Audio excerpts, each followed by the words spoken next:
Today we're going to talk about the most exciting topic you have ever thought of before, namely grant writing. Hell yeah, let's go.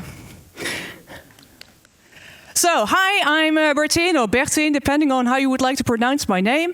My chief thing is that I'm a narrative freelance consultant. I work with a whole bunch of things, and this is some of the games that I've worked on. Besides that, I'm a board member for the Dutch Game Association, so welcome to our little party. And I represent indies there. But I'm also doing this talk because I'm a commission member for the Flemish Game Fund, for the Zurich Film Fund, specifically for games, and also for the Dutch CIIC. Now, before I start, there are kind of like two disclaimers I do want to be sure that you understand, which is my clickers. Yeah, that's it. So I can't give grant-specific advice. I've been trying to do this talk the most general way I can give this talk. There are two reasons why I can't give it. First of all, because I'm on commissions, I'm not really supposed to be doing that. I can give some advice, but I can't really tell you how to do it. And second of all, there are so many different public grants that if I'm going to give specific advice, it's not going to be useful for you. The other thing is that, so commissions are people by people. You are probably going to have like 5 to 6 people you need to convince, and they change all the time. Even the commissions that I'm on, I'm not always going to be on that commission. And all of those people have their own opinions, their own experiences, their own insights, and all of their own reasons why they like or they don't like your pitch. Because yeah, people are going to people. Now, why this talk really is because writing for public grants it's hard. When I started writing for public grants, I was just bad at it. My personal success rate before I approved something was 1 in 6. Like the 6th one was the one that got approved. And after I finally got one through, I kind of like understood how to do it, but also because I started asking people how they did it themselves. I started asking people about their experiences. Within commissions themselves, we actually really hate rejecting proposals. Most of these commissions are, people by experts from the industry. They like games. They really like games. They really like proposals. They really like hearing about people's ideas. And so it's such a shame if we have to reject something because, for example, we don't understand it. Or maybe you have a great idea, but you didn't actually think about how to execute it. And that's also why I would like to do this talk. And I want you to make my life difficult, because it's a much more better vibe to having to discuss what we're going to support and why we're going to support it than that we can't support something because we just don't understand it. And I think it's very important for you to know right now that if you get rejected for a grant, please try again. Like I said, I've had to try it 5 times before I got something through. Nobody's rejecting you because they hate you. They just want you to do better. I want you to do better. And and you should apply because public grants are really good for the economy. So every year we're invested into public funding. With the Irish Basic Income Fund, it goes 1.3 into the economy. With the Flemish Game Fund, it goes to 2. And with German grants, it even goes up to 3.5. So it's actually really good money for society. And if you don't apply, which has happened before, if you don't apply, funds disappear. But yeah, also writing public grants, it's hard, and we're collectively spending a lot of time writing them. In the backhand, like from the commission side, I can tell you we're trying to improve the process over and over again. So a little bit of the topic. So I'm going to explain a little bit about what public grants are. Your application itself, a little Godot special, and please don'ts, and of course the please do's. Now, first of all, a little explainer about how exactly they work. Very often, a public grant has a mandate or an instruction from the government itself. It can be based on employment, it can be talent cultivation, it can be new technologies, for example, sustainability, sustainable technologies. That's often a popular thing at the moment, but also like community management, that's also very popular, especially on European level. But also big picture politics. Right now, the biggest one is technological independence from, for example, the United States, or being able to maintain your own ecosystem from bigger countries. There are specific EU regulations public funds need to keep themselves to. The biggest example is that a country is actually not allowed to support their own industries just with money. There needs to be a reason, and there are specific reasons for them. And with public grants, very often that reason is cultural.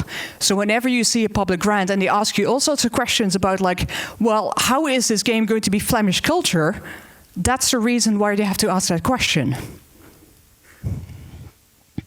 You have the commissions themselves. In the majority of cases, they are going to be peopled by your industry peers. They're experienced people. They're very often from all sorts of elements from the game-making ecosystem. Only in very few cases there are going to be like people from film or even just civil servants. As a matter of fact, with a lot of public funding, they're not allowed to just decide over themselves. They have to get people in. And then, of course, there's some of the type of grants. We are talking, for example, regional grants. We're talking about like specific development grants. Very often, prototype is a very famous one, production, but also promotion funds. For example, you have a game, you already have a game, and you need to have some money for promotion. That's one of those funds. And then there's also a special one that you sometimes see, especially in the Netherlands, which is professionalization, where you have money that you can spend on improving your business rather than making your game. This seems weird, but actually, when you think creatively about that sort of money, you can, for example, spend it on R&D. That is still making your game, but you're learning something. You're basically saying, I want to invest time examining how to do this. That is something that you would be able to do with a professionalization fund. And then there is also the focus. And I think this one is actually one of the most important ones. There are often differences between cultural funds, specific art-focused funds, and a more commercial and business type of funds. So know what you're pitching to. I swear to God, know what you're pitching to. Because one of the biggest problems that we always encounter is that, for example, you have an arts funds that have much more of an idea about like the professionalization of yourself, the talent development of yourself, but they don't really think about the commercial aspect of things. So when you're going to apply for it, your application has to be much more focused on making sure that you're going to be looking at your game from the artistic part of things, and you're going to be judged on that. And I have seen this go wrong very often because then people are using the wrong words or using the wrong language. And also know who you are applying to. Now, don't tailor your application to a specific commission member. Very often the commission members are public. But do look at, like, is the commission peopled by people from the games industry? Or are they, for example, scriptwriters? Or are they artistic people? Are they people who run museums or cultural institutes? Because then you also know that you have to use different types of languages in order to get your point across.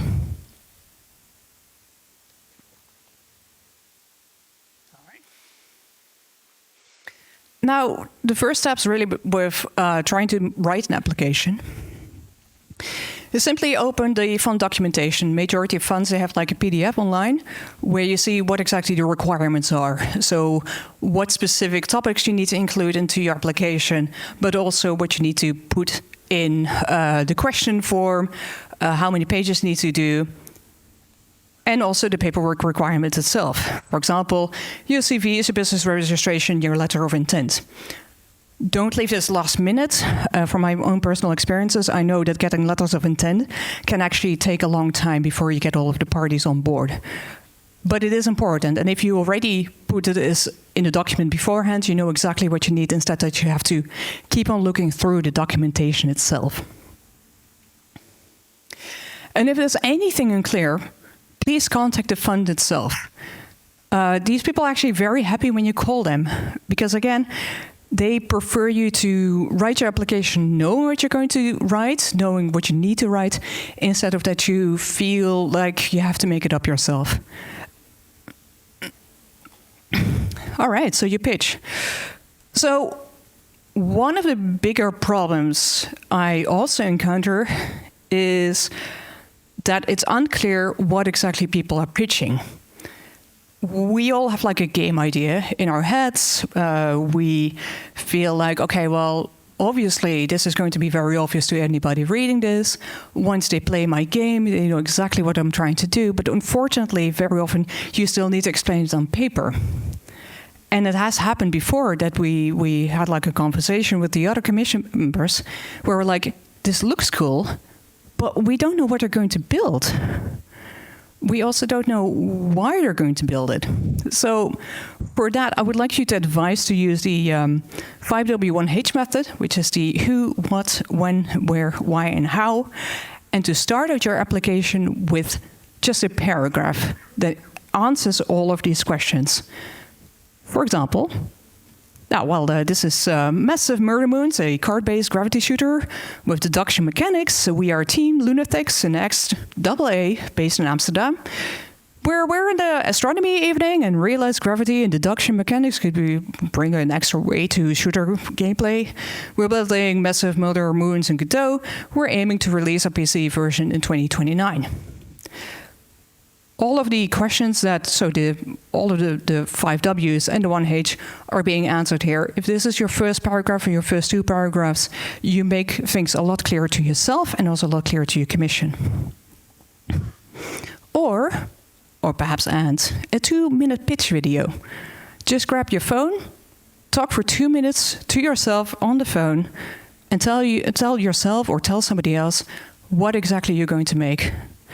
For some of the funds that I'm involved with, especially the Flemish Game Fund, this is mandatory, making a 2-minute pitch video. And whenever I look at the document for the first time, this is the first time I'm going to be looking at. Because I know that this is going to be the clearest way that the designer or the team is able to explain to me what they want to do. Important with that is that it doesn't need to be perfect. I've seen many videos just with like a blank canvas on the background, or perhaps on a couch or somewhere where they just basically very casually tell me what they're going to do. The only important thing is that your audio is going to be good. Well, so what else should be in there? Obviously the game design, so art, sound, narrative is that, if that's going to be important. Technology is sometimes also very important to add. Your motivations and inspiration, and this is especially important for an arts fund. If you're going to apply for something that has more of an artistic bent to it, please tell me why you're making this game, why your team is making your game, why you are enthusiastic about making this game. And also talk about your inspirations, because arts people are much more interested in the people who are making this, their process, and also how as people they're going to grow, than specifically about the product itself. Also important, budgets. If you have never put a budget together, try it one time and then multiply everything by 5. You may think that is a lot of money, and it's games take a lot of money. Same thing with planning. Just plan yourself. Think, obviously I'm going to only spend 2 days on this. No, multiply it by 5, maybe even 10. Realistic plannings, commissions, love realistic plannings. Please do. Also, don't forget to add playtesting in your planning. This is one of the weirdest things I see missing from plannings, is that they forget to add the playtesting, but also forget to add the whole this is the result from the playtest, and this is how many days we're going to be spending trying to put that back into the game. And your market research. So I'm not going to go entirely over the specific example, but this is kind of like the quick and dirty way. You just take your top 20 sellers, and this is what you're going to be doing. And the average of the top 20, that is basically your realistic budget for this game. And when I say realistic budget, there are always going to be exceptions, right? But the question is are you going to be that exception Probably not. You just want to be sustainable.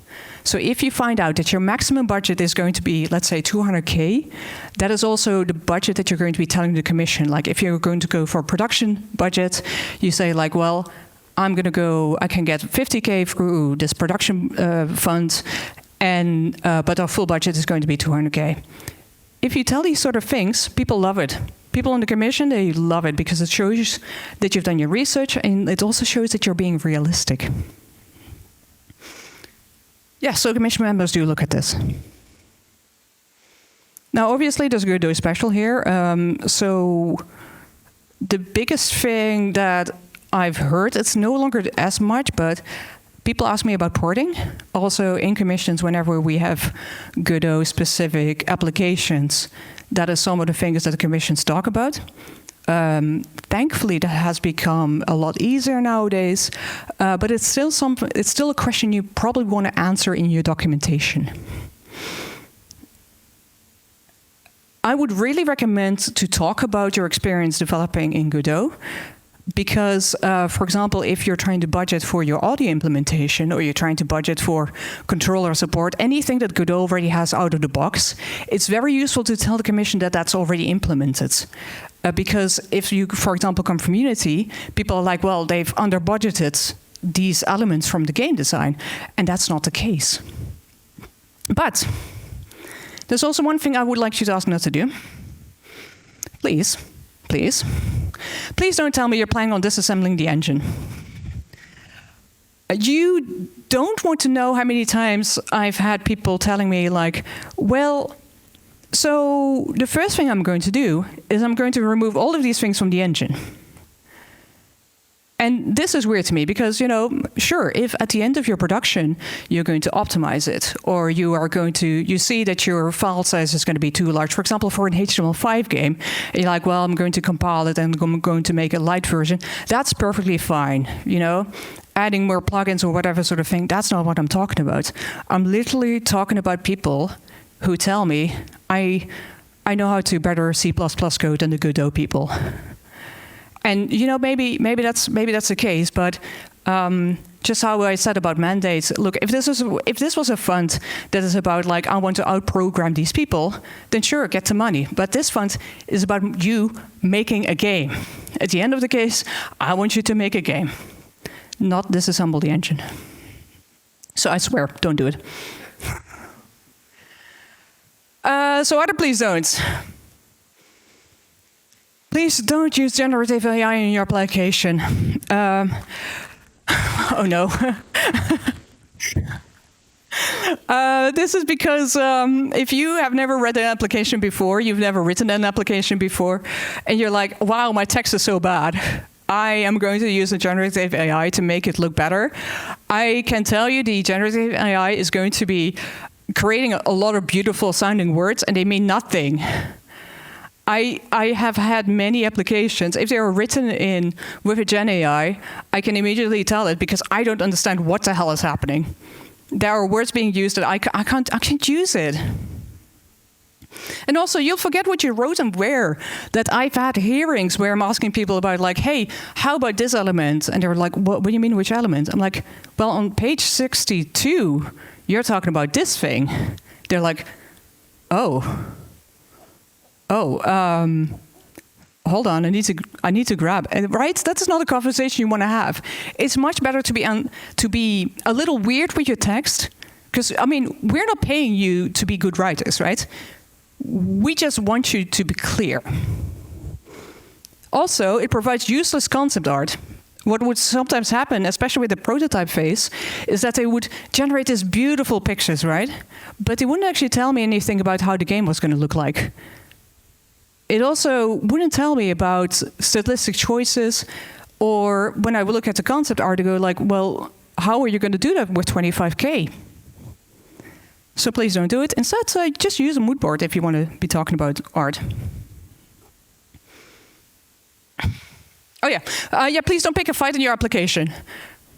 You may think like, wow, what do you mean, pick a fight in your application?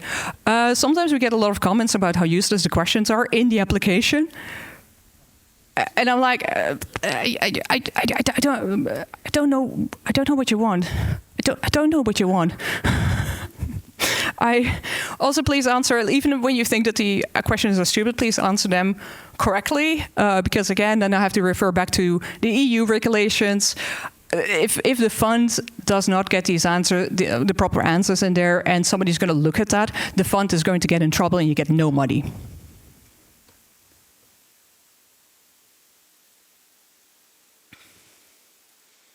Oh yeah, you're just being a dick for no reason. You could also use those requirements that you find so useless in your favor. And my favorite example is diversity. It's more likely you than you think. The diversity question is very often the one that we get the most essays about. I don't understand. I just want you to answer the question. But very often people forget that they can be diverse in ways that they didn't anticipate. For example, neurodiversity. Yeah, well, exactly, right? You are from an underrepresented region. Your first language is a minority language. All of these sort of things. Because diversity questions are mostly about leveling the playing field. If, as a public fund, you want to support teams and you want to support the ecosystem, and as human beings, we tend to hire people who look like us. And if you suddenly discover that this team that you've been funding has only been hiring the same person, but 5 times, and not has been focusing on like real talent or, for example, the skills that people have, then you're spending money for, it's just not a very good way to spend your money. So diversity, by the way, is also like a really easy way to score points on. Sympathy points, mostly. Because the only thing that you need to do is go like, well, okay, I know we're 5 white guys, but when we're going to hire, we're going to put some effort into it. And it's literally the only thing that a fund wants to know. And if you say that, then you also come across as really professional. Extra points, please use them. Oh yeah, so this is a very weird one. Often when people are trying to apply, especially for a prototype fund, you want to do your best. You want to show, like, I've already built something, I'm going to submit it. And I hate to say it, please don't submit something unless you need to. Because the problem is, a bad prototype can influence your application. Unfortunately, you're not going to show, like, I've done something great. Instead, you're going to show bad quality. And I've had multiple times during hearings, during after discussions, that I had to say, like, look, listen, that's a pre-prototype. That's not what we're judging. We're judging the actual prototype application. And then you see commission members go like, oh yeah, no shit, that's true. We shouldn't be judging it. And you don't want that to happen because it creates confusion. Do submit one if you're specifically required, and also if you're pitching a feature. So please don't overpromise. So for example, with the planning, you also see the same thing happening. You want to showcase like, oh, I'm going to be doing so many things in 3 months.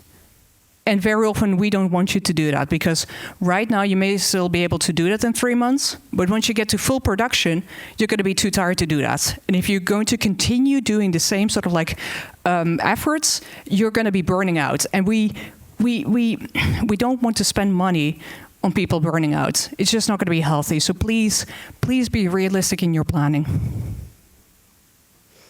Don't jump on a trend, because the more trendy, the more you need to explain why you're different.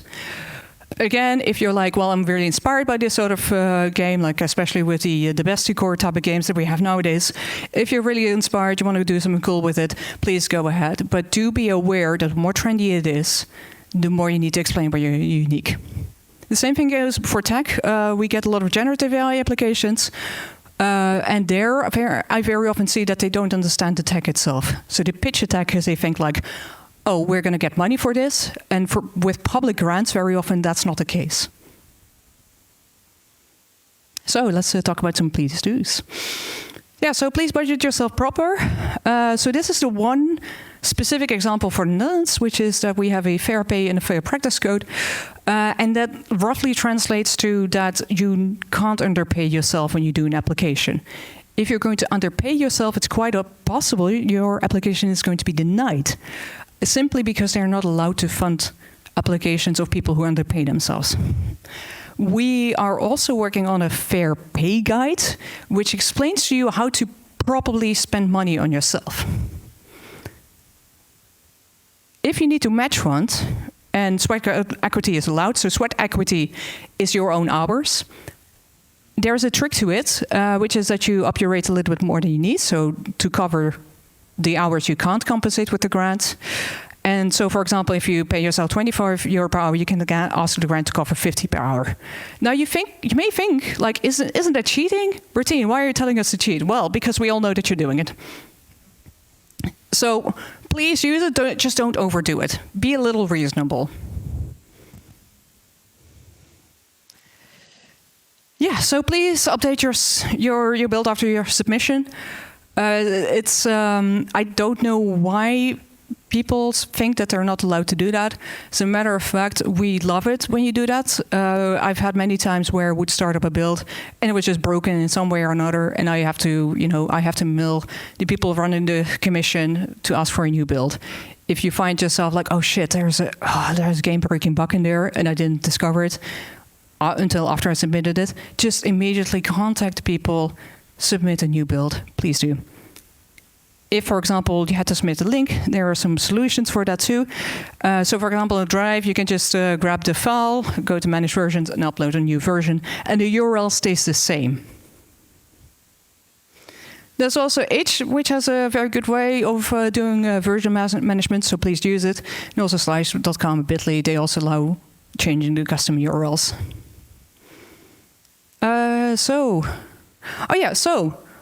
You're also allowed to apply very often for features, so not for the full game, not for the full production, but a feature like, hey, I want to experiment with a dialogue system, that's a perfectly fine thing to apply for a prototype too.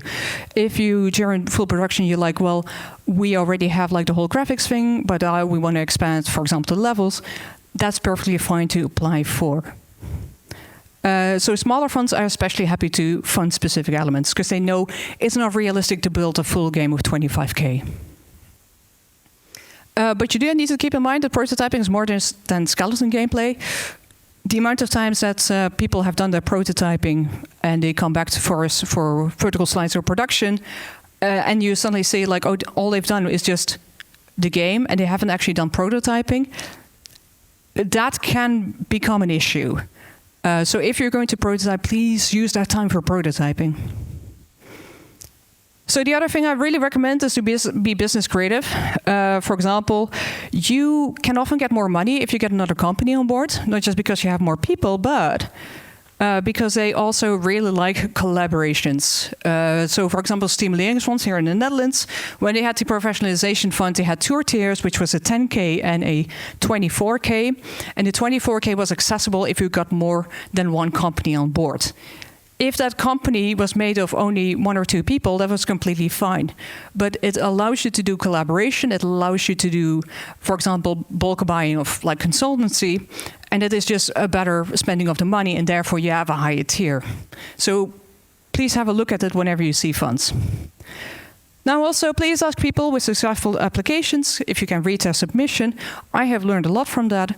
People are very often keen to share, or they are very often keen to share their experiences. And also, please ask people to read your submission. It's also very useful to ask non-games people. Finally, my parents understood what I was doing. So, yeah, big recommendation. And please call the fund. They are lovely people, and they're there for you. Finally, please be excited in your application. People may think that you sound unprofessional if you're going to go like, well, I'm going to be making this cool thing. But me on the commission, I'm like, yeah, let's go. Hell yeah. Fuck yeah. So yeah, your most important tool is your sympathy factor. Sometimes people are like, wow, the people at the commission, they hate me. They rejected me. They asked me nasty good questions. I don't know. And it's like, very often it isn't. We are actually very sympathetic towards you, and we also think you're a very sympathetic person. Because here's the thing is that you're making a game that's pretty cool. It's pretty fucking cool. And I hope that with all of this, you also get to make a game that we can actually fund. So yeah, good luck.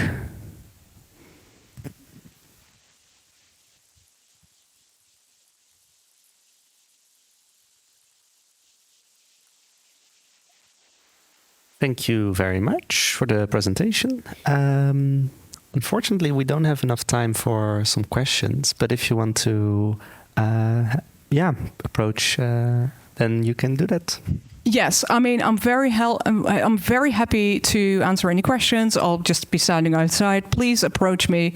Again, I can't give you fund-specific advice, but I can give you more general advice about issues you may have encountered. And otherwise, my DMs are open on Blue Sky. Connect on LinkedIn. Please do add a message. And also, if you're in the Netherlands, if you're a game maker in the Netherlands, please become a member of the Dutch Games Association. The more people we can represent, the easier it is to create a much better ecosystem here in the Netherlands.